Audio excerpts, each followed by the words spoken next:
Hello, all you viewers. I'm Darknet97 presenting you the topic why I think you should do an Ironman run for the 100 view special. As stupid as it sounds, I honestly started an Ironman run after seeing Mangs do his FE6 hard mode Ironman run. Admittedly, Mecca did the earlier one with Asia, but partly because I didn't notice it and partly because I didn't want to be spoiled at the time, I didn't watch it much. I think I watched like chapter 5 where he used Aswell to kill all his thunder mages in one turn. Anyway, here's in my opinion why you should do an Iron Man run.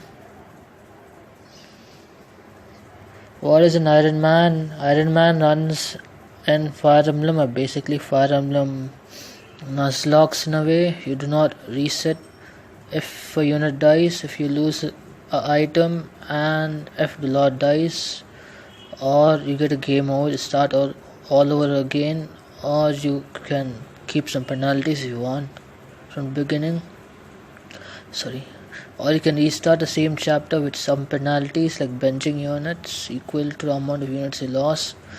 And if any in the same chapter, whichever preferred, the first one probably pushes you to be more careful, while the second option might prevent you from restarting the whole game just because you had bad luck.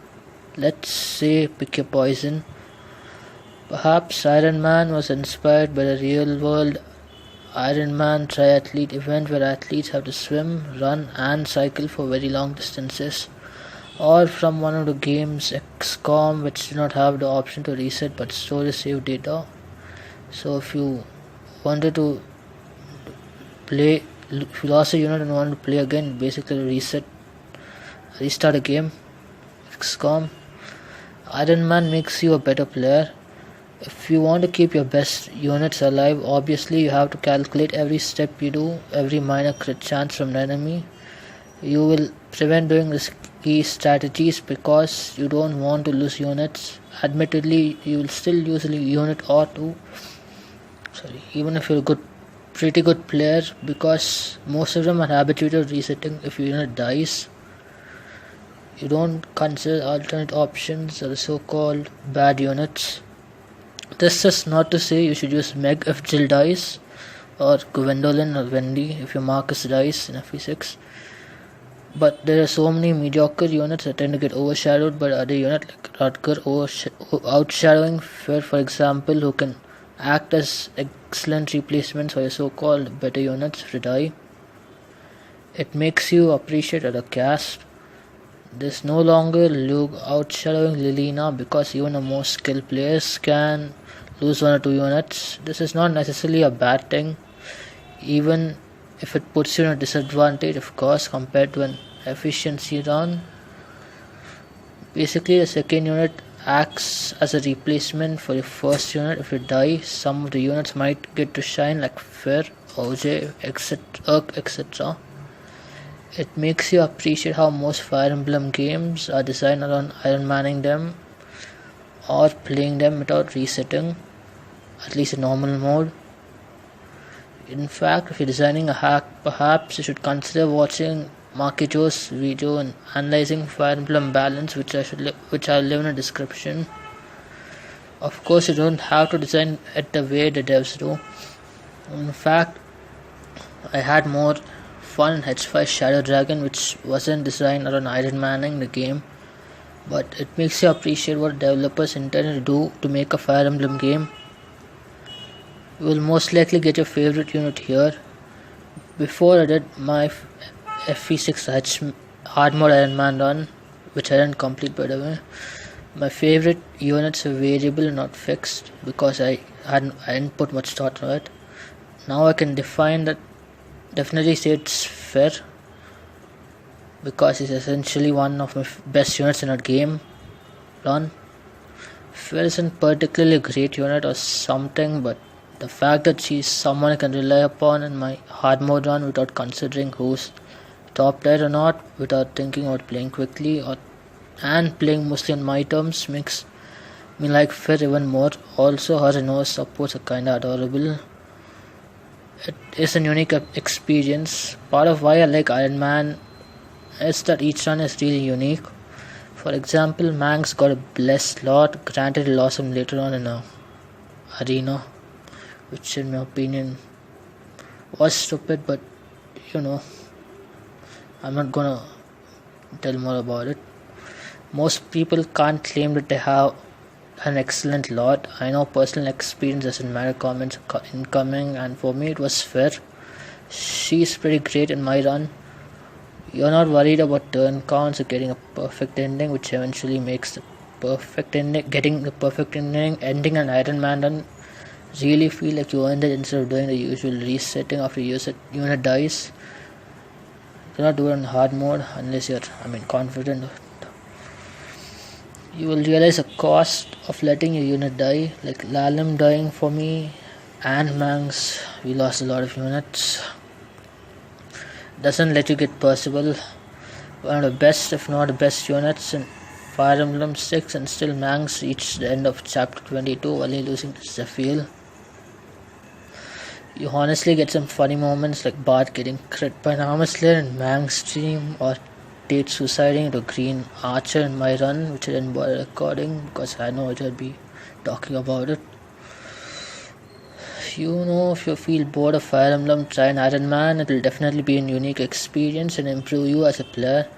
Of course, some difficulties encourage you to reset if a strategy goes wrong, like FE11 or FE12 in the highest difficulty, or FE16 or 3 houses on maddening mode because you had spam divine pulses.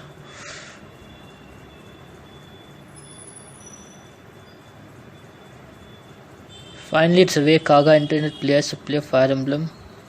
It's not a big deal if one of your units die. Don't get caught up in getting a perfect ending. I want each player to have a unique experience playing Fire Emblem. Have fun. What would I recommend you to do in an Iron Man run? If you're not confident in it, start from normal mode. Seriously, there's no shame in doing it. Because I think Iron Man's designed around normal mode. Of course, I won't stop you from playing hard mode, or you can just ignore me. But start from normal mode because almost everyone will be used to resetting stuff. So, tips: start from normal mode, raise multiple units, like promoting. So promoting is a mixed bag. Say if you promote a 10, you have a stronger unit for mid game, but it drop off. But in case a unit dies, you lose the unit and the items and the promotional item used on the unit. If you promote a 20, there's still a risk of a unit dying, but you'll have more room for error in the late game because you have more stats. You can take more hits, you can dodge more, you can deal more damage, you can avoid more getting crit because more stats. That's up to you really. Depends on the game and your skill. Promoting later will make the mid game harder, but it should allow more room for error later on long term. Promoting earlier should make the earlier and mid game a lot easier, but you need to be pretty accurate on late game. So it depends on how confident you are. Then give me a sec, I'll script this part. Then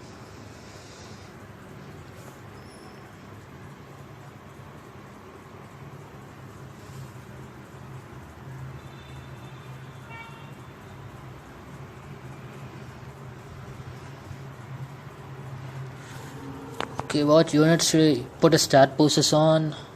It's a pretty smart decision to put stat boosters in your Lord because the run ends when your Lord dies.